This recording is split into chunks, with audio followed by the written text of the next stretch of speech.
এই আন্দোলনে যদি আমার মৃত্যু হয়, আমার লাশটা আমার পরিবারের নিকট পৌঁছাইয়া দিয়েন। জুলাই গণঅভ্যুত্থানের সময় উত্তাল দিনগুলোতে মৃত্যুকে সামনে রেখেও পিছু হটেননি তেজগাঁও কলেজের শিক্ষার্থী এবং ছাত্রদল নেতা তামিম ইকবাল। তিনি তখন একটি ভিডিও রেকর্ড করেছিলেন, যে ভিডিওটি ব্যাপকভাবে সামাজিক যোগাযোগ মাধ্যমে ছড়িয়ে পড়েছে। যে ভিডিও বার্তায় ছিল, তিনি তার পরিবারের উদ্দেশ্যে বলছিলেন লাশটা যেন পরিবারের কাছে দিয়ে দেওয়া হয়। আমরা তার কাছে জানতে চাই জুলাই গণঅভ্যুত্থানের সেই উত্তাল দিনগুলো আসলে কিভাবে কেটেছে তার। জুলাই গণ অভ্যুত্থান কোনো সাধারণ কোনো আন্দোলন ছিল না। শিক্ষার্থীরা তারা তাদের কোটা সংস্কারের জন্য রাস্তায় নেমে আসে, তারা তাদের যুক্তির দাবির জন্য।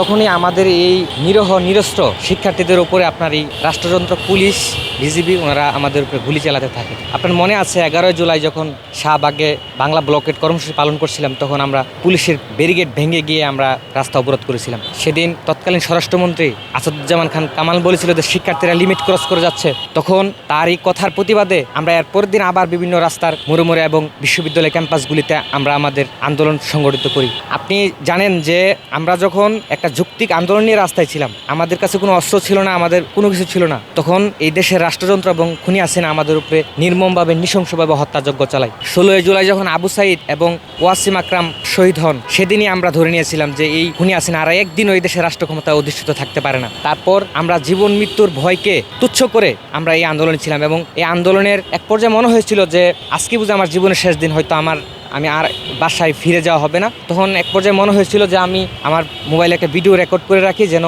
কেউ সেটা দেখে আমার লাশটা আমার পরিবারের কাছে পৌঁছে দেয়। এই ধরনের মন মানসিকতা এবং পরিস্থিতি সৃষ্টি হয়েছিল এবং ইন্টারনেট বন্ধ করে দিয়ে যে নির্মমতা, নৃশংসতা চালিয়েছিল খুনি হাসিনা, তা এই বিশ্বে বিরল এবং এর জন্য তারা এই জাতির কাছে আজীবন ধিকৃত হয়ে থাকবে।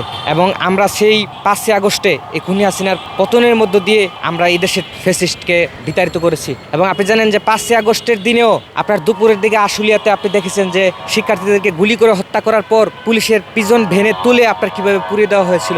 সেই নির্মমতা এখনও আমাদেরকে নাড়া দেয়, এখনও আমাদেরকে ভাবিয়ে তোলে। এবং 5 আগস্ট পরবর্তী সময়ে আমরা দীর্ঘ 18টা মাস সেই রাজপথেই থাকতে হয়েছে, কারণ এখনও জুলাই যেই ঐক্যের মধ্যে দিয়ে হয়েছিল সেই ঐক্য কিন্তু আর নেই, সেখানে কিন্তু ফাটল ধরেছে।